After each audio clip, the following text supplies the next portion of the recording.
आषाढ़ मास की गुप्त नवरात्रि बस अब समाप्त होने वाली है और ये गुप्त नवरात्रि का प्रत्येक दिन हमें स्मरण दिलाता है कि हमारी सबसे बड़ी लड़ाई संसार से नहीं अपितु स्वयं के साथ है, हमारे मन के साथ है। जो अपने मन पर विजय प्राप्त कर लेता है उसके लिए जीवन की सबसे बड़ी चुनौती भी छोटी हो जाती है और इस आंतरिक विजय की अधिष्ठात्री है माँ आदि शक्ति।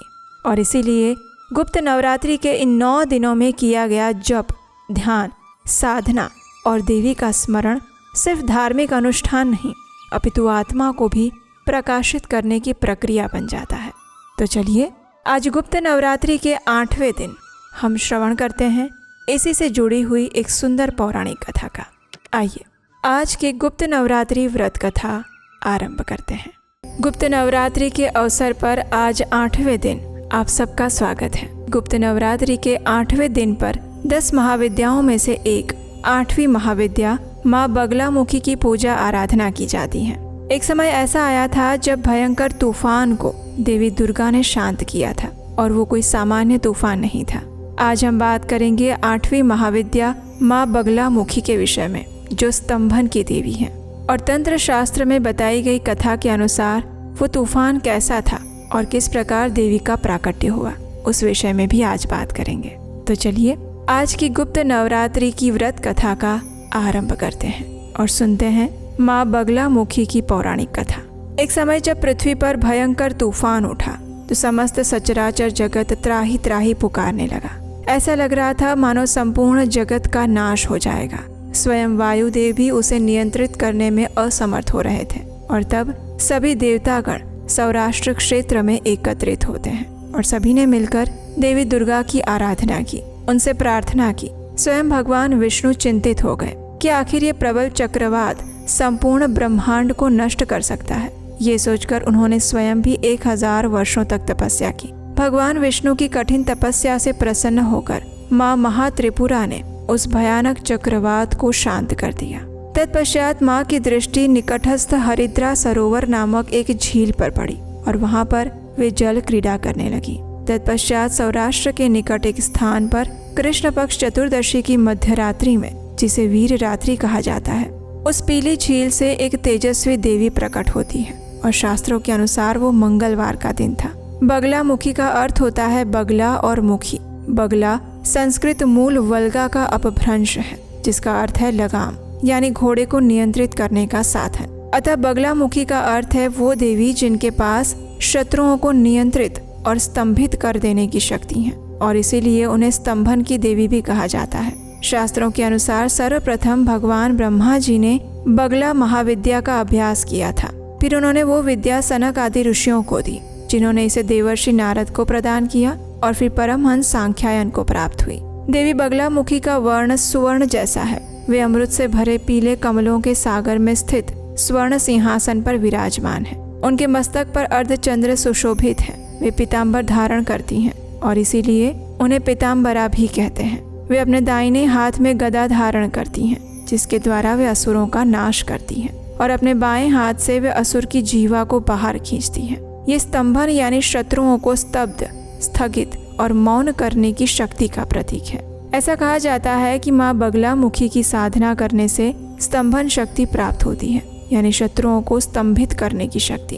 प्रतियोगिताओं और न्यायिक विवादों में सफलता मिलती है। तांत्रिक साधकों के लिए वशीकरण की सिद्धि प्राप्त होती है और माँ बगलामुखी पीछे की दिशा यानी कि पश्चिम दिशा की अधिष्ठात्री देवी है। उनकी जयंती वैशाख शुक्ल अष्टमी के दिन आती है और उनका संबंध भगवान विष्णु के कूर्म अवतार से भी है। तो ये थी माँ बगलामुखी की पौराणिक कथा। अगर मैं आपसे कहूँ कि आप अपने बच्चे को सबसे पहला गिफ्ट क्या देना चाहेंगे? एक्सपेंसिव टॉयज़, अच्छा एजुकेशन या फिर एक पीसफुल बिगिनिंग? क्योंकि ये सारी चीज़ें हम पैसों से खरीद सकते हैं, लेकिन उसका भविष्य पैसों से नहीं खरीदा जा सकता और उसके भविष्य की शुरुआत होती है उसके गर्भ में आने से।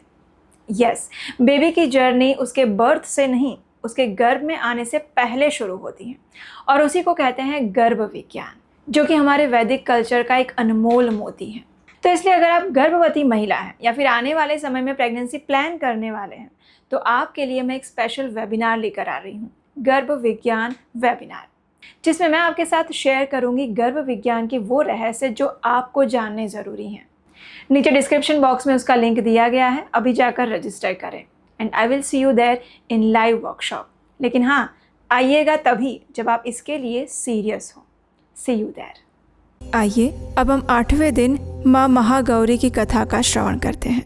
इसका वर्णन हमें श्रीमद् देवी भागवत और शिव पुराण में मिलता है। तो इस कथा के अनुसार माँ दुर्गा के 8वें स्वरूप महागौरी का है। जब माता पार्वती ने महादेव को अपने पति रूप में प्राप्त करने हेतु घोर तपस्या की थी और महादेव से विवाह करने के लिए उन्होंने कई वर्षों तक कठोर व्रत और तप का पालन किया, जिससे उनका पूरा शरीर श्याम वर्णी अर्थात काला हो गया। फिर एक समय ऐसा आया जब भगवान शिव माँ पार्वती की कठिन तपस्या से प्रसन्न हो गए और उन्हें पत्नी रूप में स्वीकार कर लिया। इस प्रकार माँ पार्वती की कठोर तपस्या से प्रसन्न होकर महादेव ने उन्हें अपनी पत्नी के रूप में स्वीकार किया। भगवान शिव ने माता पार्वती का गंगा जल से अभिषेक कर उन्हें शुद्ध किया। गंगा जी के स्नान के दरमियान देवी का एक स्वरूप श्याम वर्ण का प्रकट हुआ, जो कौशिकी देवी कहलाई, और वहीं दूसरा स्वरूप चंद्रमा के समान उज्जवल वर्ण का प्रकट हुआ और तपस्या से देवी पार्वती को महान गौरव प्राप्त हुआ, इसलिए उनका नाम महागौरी पड़ा।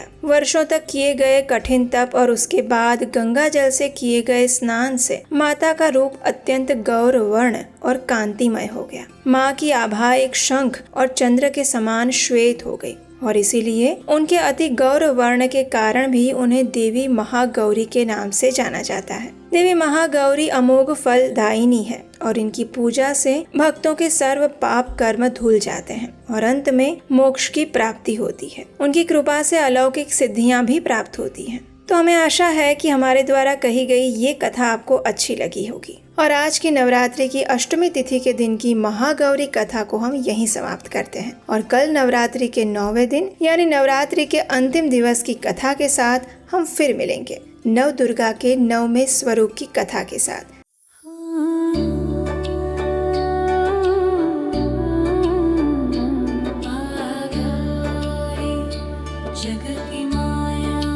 जय उमा गौरी जगत की माया, जय उमा भवानी जय महामाया। हरिद्वार कनखल के पासा महागौरी तेरा वहाँ निवासा। चंद्रकली और ममता अम्बे, जय शक्ति जय जय माँ जगदम्बे। भीमा देवी विमला माता, कौशिक देवी जग विख्याता। हिमाचल के घर गौरी रूप तेरा, महाकाली दुर्गा है स्वरूप तेरा। सती सत हवन कुंड में था जलाया, उसी धुएं ने रूप काली बनाया। बना धर्म सिंह जो सवारी में आया, तो शंकर ने त्रिशूल अपना दिखाया।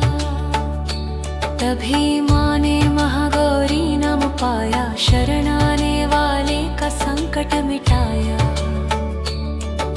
शनिवार को तेरी पूजा जो करता, माँ बिगड़ा हुआ काम उसका सुधरता। भक्त बोलो तो सोच तुम क्या रहे हो, महागौरी माँ तेरी हरदम ही जय हो। जय महागौरी जगत की माया, जय उमा भवानी जय महामाया। जय महागौरी जगत की माया, जय उमा भवानी जय महामाया। महागौरी माता की जय, शुद्ध स्वरूपा की जय। तो चलिए नवरात्रि के पावन अवसर पर महाअष्टमी तिथि के दिन माँ दुर्गा के महागौरी स्वरूप से प्रार्थना करते हैं कि वे हमें अभय वरदान दे और आध्यात्मिक मार्ग पर अग्रसर होने में हमारी सहायता करे, जिससे हम अपने परम गंतव्य को प्राप्त कर सके। सर्व मंगल मांगल्ये शिवे सर्वार्थ साधिके, शरण्ये त्र्यम्बके गौरी नारायणी नमोऽस्तुते। या देवी सर्वभूतेषु मा गौरीरूपेण संस्थिता नमस्तस्यै नमस्तस्यै नमस्तस्यै नमो नमः। हरे कृष्ण।